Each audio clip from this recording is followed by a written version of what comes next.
Olá mais uma vez a todos, sejam bem-vindos ao podcast Leis e Negócios, um podcast da Lopes e Castelo, Sociedade de Advogados. Vou pedir para vocês, quem puder, compartilha, curte, divulga os nossos temas, nossos assuntos, que sempre são benéficos a ajudar empresas, empresários e pessoas no geral a estarem aí em dia, né, com a legislação e obterem ajuda no seu dia a dia nas negociações. Hoje a gente está com um tema aqui bem bacana, e aí eu trouxe a doutora Lilian Sartori, que já é conhecida de vocês, para falar sobre o tributário, sobre a reforma tributária, e também a doutora Natália, especialista no escritório em relações contratuais. Sejam bem-vindas. Obrigada pela oportunidade. Realmente é muito importante essas conversas que nós temos, né? São temas Sim. tão atuais e tão necessários para que todos saibam. E a reforma a gente fala e nunca se esgota, né, Lilian? Não se esgota. Sempre tem dúvida, sempre tem assunto. Tem, principalmente porque nós estamos numa fase em que nem tudo ainda está muito bem definido, né? A gente está aí numa iminência de uma aprovação de uma outra lei complementar, tem uma regulamentação. O que eu posso garantir é que o ano que vem a reforma tributária tem início.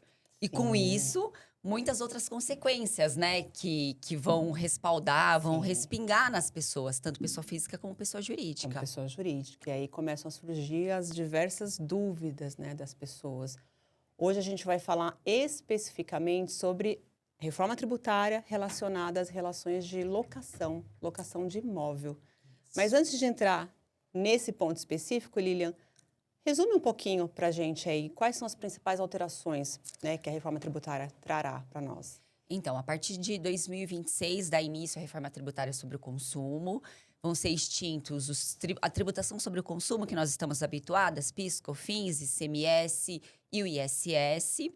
E vão surgir dois novos tributos, né? A CBS, de índole nacional, e a IBS, que é subnacional, porque ele vem para dar subsídio para os estados e os municípios, em face do ISS e do ICMS. O IPI, ele continua existindo, não da forma que ele é hoje, mas ele ainda permanece com uma alíquota zero de forma geral e vai ser mantido ali para a Zona Franca de Manaus. Teremos também a extinção do IOF Seguros e a criação de um imposto novo, que é o imposto seletivo, tão famoso imposto sobre o pecado, né? Essa reforma ela vem pautada no princípio da essencialidade, não cumulatividade, que era um anseio muito grande dos empresários, né? Até porque até hoje existem diversas dúvidas e questionamentos em relação ao que é o insumo, o que os empresários podem tomar crédito ou não. Então, o intuito dessa reforma é simplificar. O que a gente vai precisar entender se na prática ela vai simplificar mesmo, né? E quando a gente fala em locação, né, até então, a locação ela não tem incidência da tributação sobre o consumo quando nós estamos falando de pessoa física. Em pessoa jurídica, ela até tem, mas em uma outra sistemática. Então, eu entendo que é um ponto muito importante que a gente está trazendo agora, porque é uma novidade da reforma tributária. Então, muitas novidades, né? Muitas. E essa é uma delas, sobre a locação. E em relação à locação, quais são os principais pontos que trará de mudança, tanto para a pessoa física como para a jurídica? Então, hoje, o que nós temos? A pessoa física, em regra, quando ela faz uma locação, ela está pagando imposto de renda na pessoa física, através do Carnê-Leão, que ela apura mensalmente. Soma com as outras rendas, né? Isso. E aí, com base na alíquota progressiva, ela faz o pagamento do imposto de renda. Exatamente. E ela não tem incidência nem sobre o ICMS, nem sobre o ISS. E a pessoa jurídica, estando no lucro real, lucro presumido, ela paga, sim, PIS/COFINS, mais o imposto de renda e a contribuição social. Só que o que vai alterar agora? Determinadas pessoas físicas podem estar sujeitas à cobrança do imposto seletivo, e a pessoa jurídica, obrigatoriamente. Isso vai gerar um aumento de alíquota.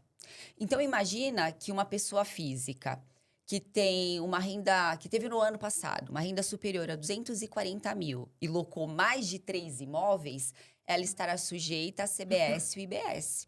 Exatamente. Então, ela pagava só imposto de renda pessoa física. Agora, ela vai ter também a tributação da CBS e IBS. Nós não sabemos ainda qual vai ser a alíquota efetiva, mas fala-se entre 26,5% e 28%.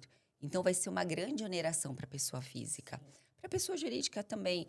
Imaginemos uma pessoa no lucro presumido, que ela paga de PIS/COFINS 3,65%. Então, quando ela vai para o CBS e o IBS, ela vai ter um aumento muito mais significativo. Claro que a gente tem que levar em consideração que ele traz o princípio da não cumulatividade. Sim. Então, em tese, ele vai poder tomar crédito. E esse é um dos pontos de grande atenção dessa reforma tributária e que todo mundo deve ficar muito atento.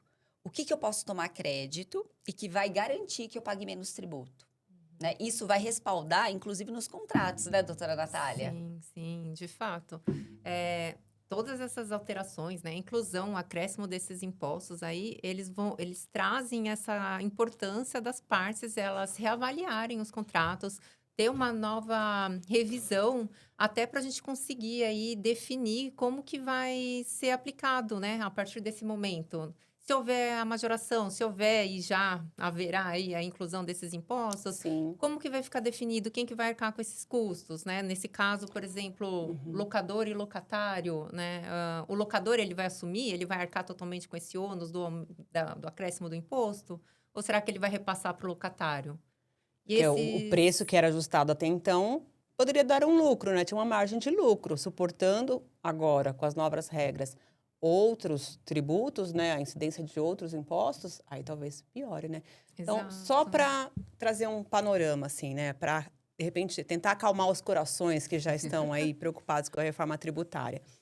Nós teremos mudanças para a pessoa jurídica, né, que já recolhe hoje, além do imposto de renda, tem ali o PIS/COFINS, né, contribuição social, e aí passará a ter incidência da CBS e do IBS.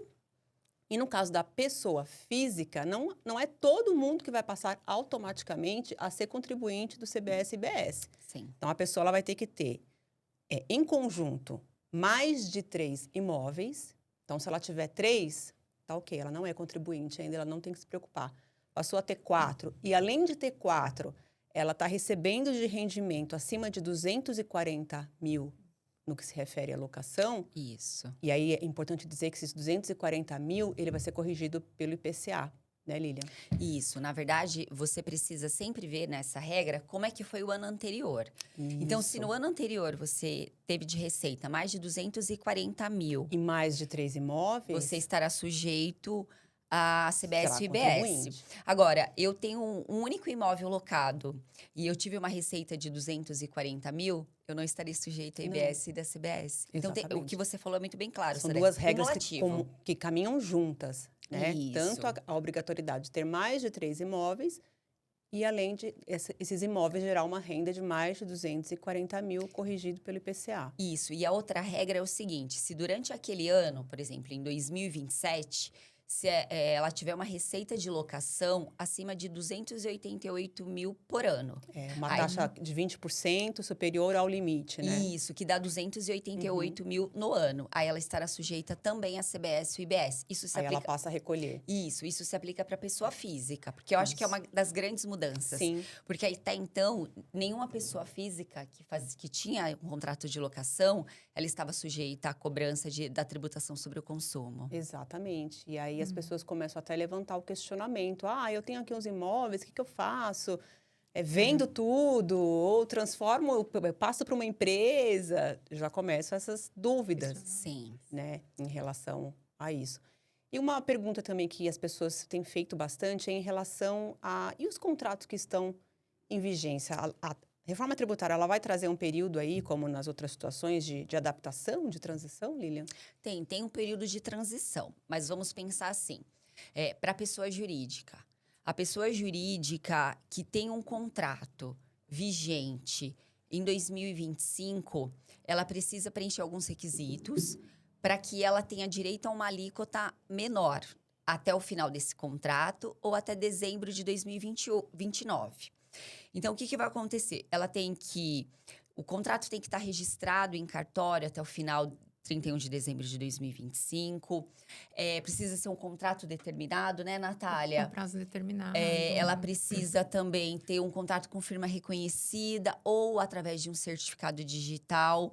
Então, são requisitos que ela deve preencher para que ela tenha direito a uma alíquota menor. A gente fala que é um período de transição. Então, em vez dela ficar sujeita a uma alíquota de 26,5%, 28%, ela mantém o direito à alíquota de 3,65%, que é justamente a alíquota do PIS/COFINS hoje da empresa que está no lucro presumido. Agora, quando a gente fala de pessoa física, é aquilo que nós falamos. Contrato residencial, em regra, não está sujeito a esse período de transição. Exceto se ele conseguir comprovar que ele já tinha esse contrato vigente nesse ano, que o contrato estava vigente antes da publicação da Lei Complementar 214, ou se ele conseguir comprovar que eu fiz o contrato, no mês seguinte eu tive o pagamento. Então, publicou a lei, eu tenho um contrato anterior, sou pessoa física, eu tenho direito também a essa redução de alíquota. Transição. Isso. E nas relações de contrato, Natália, o que as pessoas têm que ficar atentas, né, ali? Tem um contrato que está em andamento, sei lá, vai vencer daqui 5 anos, daqui 3 anos. O que ela deve observar? Quais as regras que ela deve se atentar? Eu acho aqui, essa fala, ela já trouxe a importância de já começar a olhar. A olhar, Previamente, exatamente. porque como que você, a lei, ela trouxe, você quer se beneficiar dessa alíquota reduzida. Como que você vai conseguir? Você tem que cumprir esses requisitos. Eu estou cumprindo esses requisitos, né? Então, isso já mostra, porque a partir de dezembro, lá coloca o limite. Muitas situações que você não observou aqui, já não vai conseguir se beneficiar e ano que vem já vai ser integral. Então, essa é a importância de trazer, não só no momento que houver já a aplicação, mas agora previamente, para a gente conseguir revisar e definir como que vai ficar esses desenhos. Conseguir, obviamente, também orientar para como que eu faço para conseguir. Vamos buscar o registro, por exemplo, do contrato na matrícula do imóvel? Então, são etapas aí importantes para a gente já olhar previamente. E aproveitando isso, Nath, então a gente pensa que a reforma tributária ela começa em 2026 como ano teste. Mas, no que tange a locação das empresas, se ela não fizer o registro até 31 de dezembro de 2025, ela não vai poder se beneficiar. Então, esse é um ponto de atenção. Se você é contribuinte, empresa, pessoa jurídica, loca imóvel, você precisa fazer a revisão, procurar seu advogado contratual, a sua equipe interna, para que ela veja esse ano se ele está preenchendo todos os requisitos. Caso contrário, ele já vai entrar na reforma tributária com uma alíquota muito maior. Aí vai ser, às vezes, surpreendido com uma redução de margem aí do lucro que tinha sobre a locação, né? E é uma mega redução, porque quando a gente fala em 3,6... e a gente pensa que a locação, ela vai ter uma alíquota cheia, mas com uma redução de 70% da alíquota. Então, se eu tenho uma alíquota de 28%, que é o que a gente está estimando que seja a alíquota da CBS e do IBS... Desconta 70%, Desconta 70%, eu vou ter uma alíquota. Agora, com certeza, essa alíquota vai ser muito maior do que o 3,65%. Então, é o momento agora mesmo dessas adaptações. Eu acho que esse é um dos pontos chaves que as empresas devem observar nesse momento. E você falou ali em imóvel, locação comercial, residencial, como que se diferencia aí? Quais são os cenários para esses dois tipos de locação, para residencial e para comercial? Então, o comercial é quando você tem uma empresa, você está alocando com o intuito de receber uma receita em grande escalão, tem um conteúdo econômico nessa operação.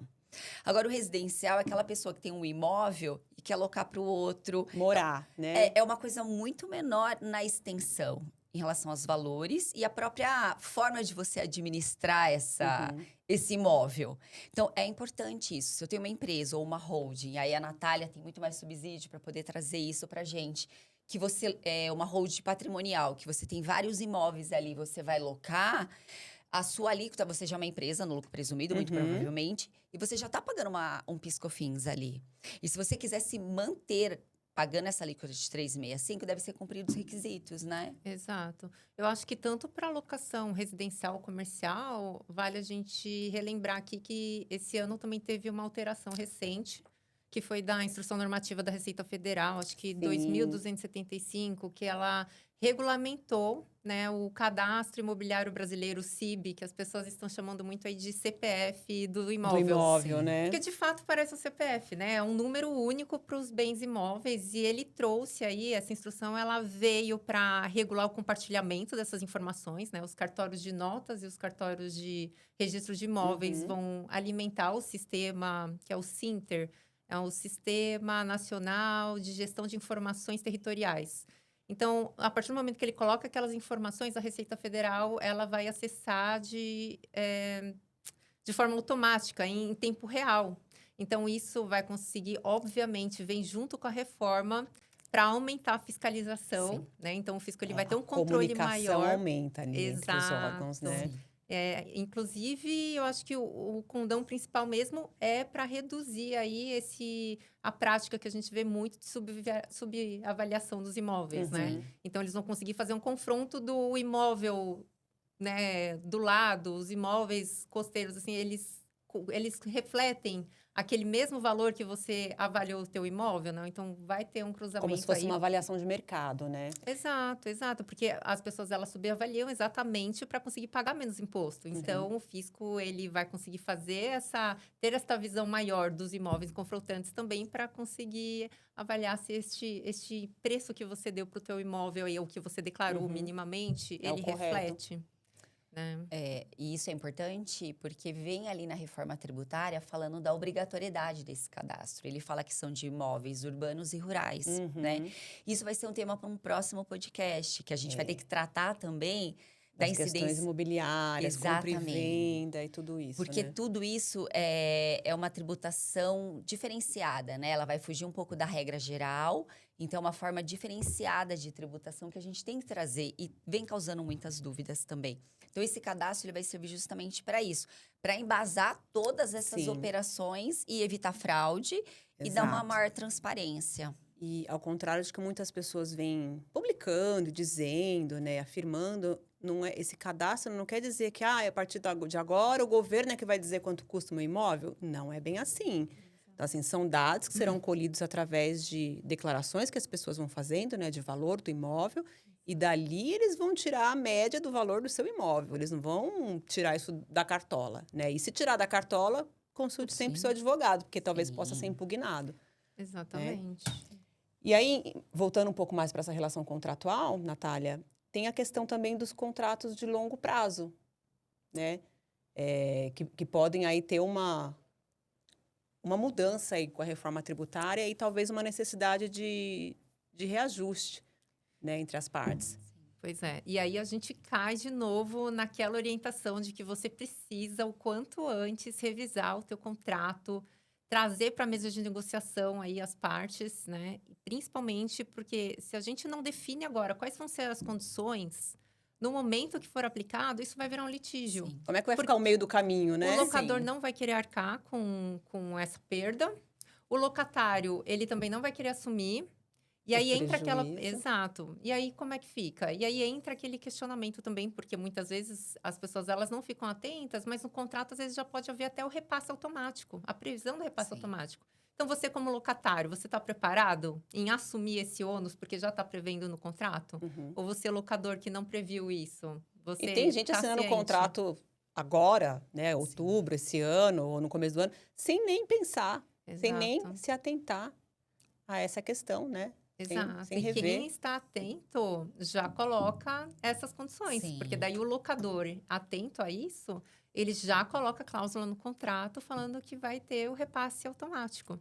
E o locatário ele não está atento, ou vice-versa, né? A parte que não está desatenta, ela vai sair aí sendo surpreendida, né? Com essa carga tributária. É aquilo que eu digo, né? Se você não se prepara, não faz um contrato bacana, né? Parem com essa mania de buscar contratinho pronto. Você tem que olhar o seu cenário, a sua condição, os seus bens, né? Muitas pessoas perguntam, né? O que eu faço? Já vendo agora? Já... Não posso dizer. Não posso orientar sem ver o cenário todo, sem ver os bens da pessoa, por exemplo, qual que é o objetivo da pessoa, a questão da sucessão patrimonial, das holdings, né? Muitas pessoas me perguntando, né? Vai valer a pena ainda? Eu pergunto, Natália, vai valer a pena ainda? Pois é. Isso é muito evidente como as pessoas elas querem um sim ou não exatamente. Sem ver nada, né? Tipo um oráculo, né? E aí volta também que a gente tem que analisar caso a caso, principalmente para a gente ver se vai ser mais benéfico manter em pessoa física ou a gente mantém em pessoa jurídica. Sim. Mas, de qualquer jeito, o que tem que ficar muito claro é que a holding ela não é criada unicamente para você ter um benefício fiscal, né? Um dos objetivos principais aí é a proteção patrimonial. É você conseguir proteger, garantir de que teus imóveis eles estão separados E também o planejamento, né? O planejamento sucessório, para que não haja um litígio entre os teus herdeiros aí no futuro, para que você já consiga antecipar esses custos e facilitar para quem for receber os bens. Então, por mais que a holding ela está tendo um tratamento diferenciado aí, ou seja, a gente vai ter que analisar caso a caso, mas de fato houve mudanças, né? O benefício ele pode não ocorrer ou não ser tanto, mas a gente tem que ter também a visão de que há outros objetivos aí, né? Sim. Sim, e colocar na ponta do lápis, né? Exato. Eu acho que principalmente a parte empresarial, né, saindo um pouco aí da pessoa física, os empresários, as empresas vão ter, né, Lilian, que colocar na ponta do lápis, Sim. fazer diversas simulações para Sim. ver o que ainda vai fazer sentido e o que não, talvez não faça mais Sim. sentido, né? Exatamente. E é o momento de fazer esses cálculos e trazer para eles também a possibilidade dos créditos, que é Sim. algo que eles não estão acostumados quando a gente fala de locação. Porque como ele não estava sujeito ao imposto sobre o consumo, então eles não têm esse hábito. Então vai ser importante na locação verificar os custos que você está tendo com ele. Eu fiz uma reforma no imóvel, estou pagando IPTU, eu tenho aquela taxa que você paga para imobiliária, né? São pontos que ainda dependem de regulamentação. Mas quando a gente analisa a lei e verifica que é uma compensação muito mais ampla, então você precisa levantar isso que vai te garantir que você pague menos tributo, já que em tese nós teremos uma alíquota muito maior, né? Então é Sim. importante, esse é um ponto de grande atenção para os empresários que possuem muitos imóveis. E outra coisa também é ter um pouco de paciência, inclusive com os advogados, né? Porque é como você disse, tem muitas coisas que ainda não estão sacramentadas. Não. Depende ainda de uma legislação, ainda vai ter depois as questões estaduais, municipais, que serão desenhadas, serão traçadas. Então, a gente não consegue responder muitas das perguntas que são feitas. Sim, até porque nós tivemos uma lei complementar aprovada, Uhum. mas nós temos uma outra que foi aprovada pelo Senado e está voltando para a Câmara. Né? E ela vai tratar desses pontos. Inclusive, ela vai alterar muitas coisas da Lei Complementar 214. Então, a gente está trabalhando aqui hoje, as informações que nós trazemos hoje, é que é a realidade de hoje. É. Mas já- amanhã, ou no início do ano que vem... Que aí eles vão começar a sentir também, né? Como é que tudo está Exatamente. fluindo, os próprios órgãos administrativos vão ver também, né? Até porque quando a gente fala de tributação na locação, hoje não existe uma obrigação acessória pronta para você emitir. Porque não havia essa necessidade. Verdade. Então, assim, a Receita Federal está estudando como é que isso vai ser feito. Ela não quer criar novas obrigações, ela quer aproveitar aquilo que já Que tem já tem rodando, né? para otimizar. Então, assim, vai ser necessária uma nota fiscal nova? Eu vou aproveitar alguma obrigação? Eu vou fazer alguma declaração diferente? Essa resposta nós não temos, mas nem a Receita Federal tem ainda. Então, é importante acompanhar.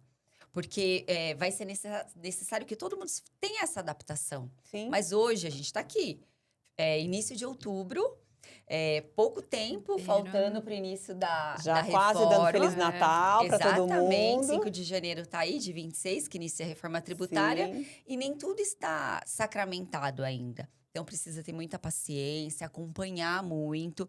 Por isso que o podcast é importante, porque a gente vai trazendo essas atualizações na medida que elas vão ocorrendo, para que as pessoas possam se adequar a tempo e não Sim. sofram depois os impactos de forma negativa, Exatamente. né? Por falta de um planejamento, por exemplo. Sim, e fazendo as coisas com calma, não é sair ouvindo, né, um aqui, outro ali, tirando às vezes conclusões equivocadas ou levando para algum posicionamento político. Sim. Tem que ver o que a lei já regulamentou até aqui, o que ainda falta ser regulamentado e trabalhar ali com fatos, né, com o que já está vigente, né, e olhando sempre, como a Natália falou, para a parte dos contratos. O contrato que às vezes serviu durante muitos anos, né, que o locador utilizou, talvez agora precise de um ajuste, né, algo que lhe traga maior segurança. A mesma coisa o locatário também, né? Exato.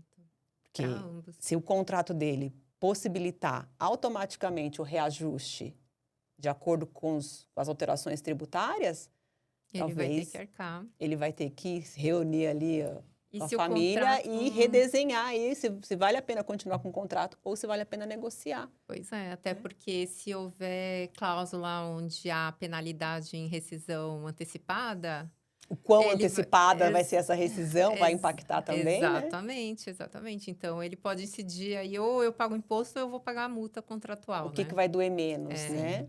Então, é bem complicado. Um questionamento que eu tenho recebido muito é em relação àquelas plataformas de locação por período curto, né? Sim. Como Airbnb, como Work. Como é que vai funcionar? Né? É um dos pontos que eu tenho visto muito e que há dúvidas. E que é muito utilizado, né? Então, se é muito utilizado e for onerar para eles, provavelmente vai ser transferido para quem está se aproveitando daquele serviço.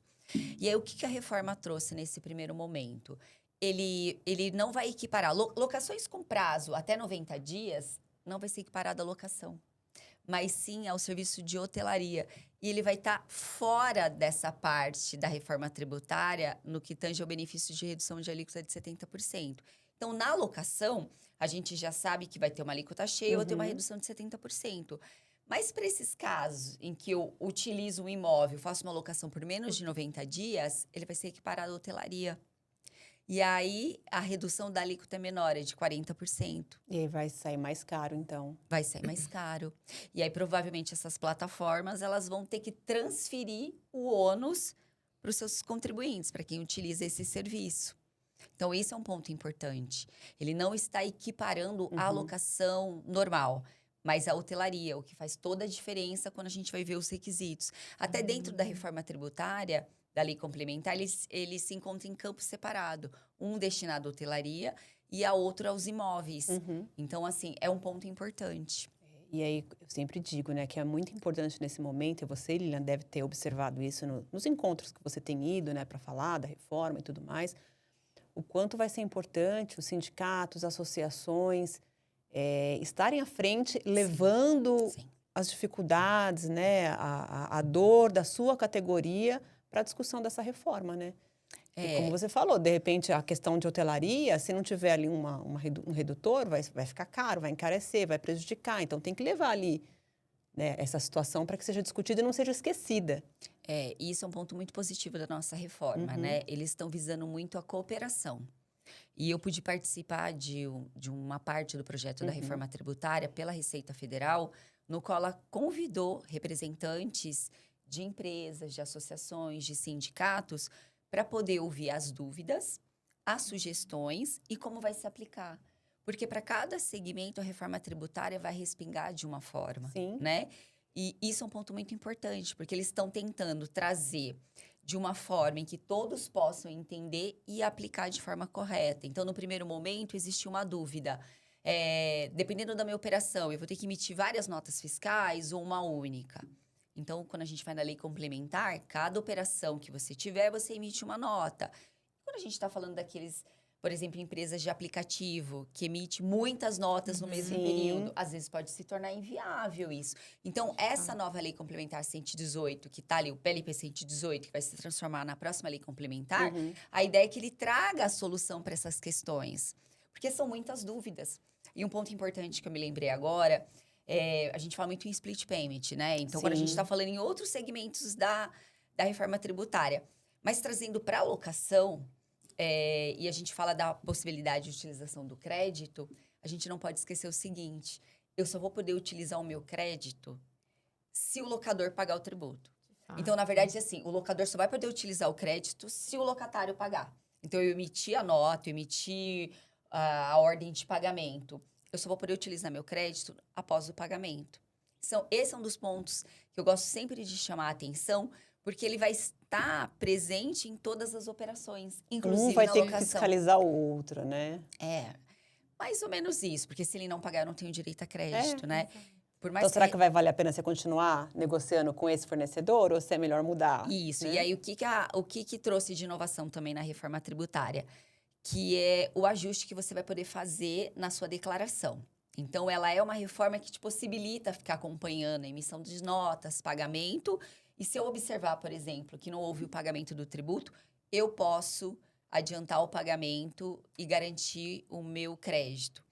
Mas isso vai decorrer também se eu tiver incluído lá no meu contrato essa possibilidade, porque caso contrário, eu vou ser duplamente onerada. Porque aí depois você cobra do Você do cobra contratante. ou você reduz o pagamento que você deve efetuar para Retém ele. pagamento. Exatamente. Então, é um dos pontos em que a gente traz, inclusive aqui na locação, que deve ser observado.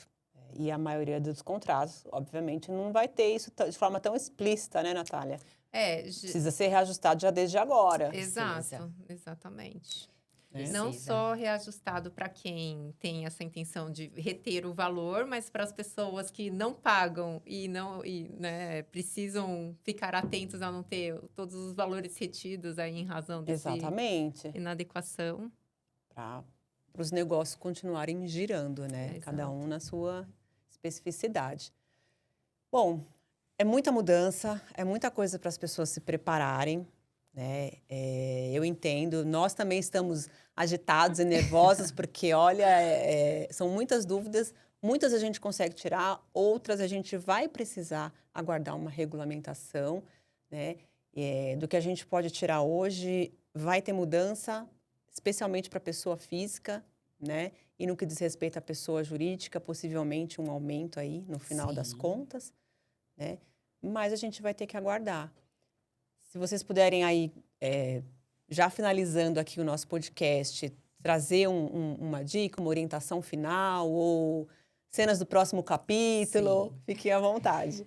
Eu gostaria só de fazer um compilado dessas informações, Sim, porque a gente trouxe ótimo. tantas informações, né? Então, pessoa física. O que a pessoa física deve observar?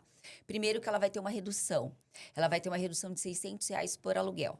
Então, isso é um fator favorável. Tem um aluguel de 900, eu vou ter uma redução de 600, então a minha base vai ser lembrando 300. que nem toda pessoa física será contribuinte. Isso. Esse é o primeiro ponto. Aquela pessoa física contribuinte que preenche aqueles requisitos. No ano anterior, loquei mais de 3 imóveis. Mais de 240 mil. Ou no ano corrente, 288 mil, me tornei contribuinte da CBS e do IBS. Eu ainda tenho a redução. 70%, né? A redução da alíquota é de 70%. E eu tenho como abater também R$600, que é um redutor que eles trouxeram como um benefício para aquele... Alocação residencial, né? Isso, na alocação residencial. Agora, pessoa jurídica. Eu tenho um contrato de locação vigente nesse ano. Preciso verificar se eu preenchi todos os requisitos, registrei o meu contrato, é por prazo determinado. Ele está devidamente assinado, com firma reconhecida, para que possa me garantir o direito a uma alíquota reduzida de 365 nos próximos anos ou até o término do contrato. Não fiz esses requisitos, preciso ficar atento que a partir da reforma tributária eu vou ter uma nova tributação. Eu pagava PIS, COFINS sobre uma alíquota no lucro presumido de 365, eu vou ter que observar a regra atual. Hoje a gente fala numa alíquota de 26,5% a 28%. Isso vai impactar. Muito, né? Então, esses são os pontos, assim, que neste momento requer atenção. E preciso levantar também aquilo que eu tenho direito a crédito. Então, a minha orientação é: se informem, acompanhem as novidades, fiquem atentos, porque vai ter uma obrigação nova aí para cumprir na emissão ou de um documento fiscal, alguma coisa nesse sentido. E tudo está acontecendo de forma muito rápida e dinâmica. Sim. Então, é importante esse acompanhamento, colocar no papel mesmo, fazer contas para verificar o que compensa e o que não compensa, né? E acompanhar as novidades mesmo, ficar preparado, ter um pensamento positivo, que vai dar tudo certo. Exatamente. Eu acho que, de uma forma bem prática, aqui nos contratos, o que eu trago aqui é você, locador, analise o seu contrato, reveja a condição, inclusive para ver essa possibilidade de você repassar esse custo, né? Sim. E você, locatário, ficar atento para não ter, né? Se tem algum... Exato, desse imposto da cláusula, ela já está prevista no contrato e de você ter que arcar com esse valor, né? Com esse custo que vai ser do aumento da carga tributária. E também com essa questão da possibilidade de retenção, né? Porque havendo já essa possibilidade do locador ele reter, né, o locatário ele vai ficar aí à mercê também. E aí ele vai ficar entre a cruz e a espada, como você falou, né? Eu pago, ou vai eu deixo de pagar multa, ou eu fico e pago o aluguel caro. Exato. Então é importante isso mesmo. Muito obrigada, viu? Acho que dentro do possível, vocês trouxeram alguns esclarecimentos. Espero que tenha ajudado a você que está aí nos assistindo. E até a próxima. A gente vai buscar trazer mais informações. Ainda tem assunto para falar de imóvel ainda e reforma tributária, né? Tem sim. Então é isso. Até a próxima e obrigada.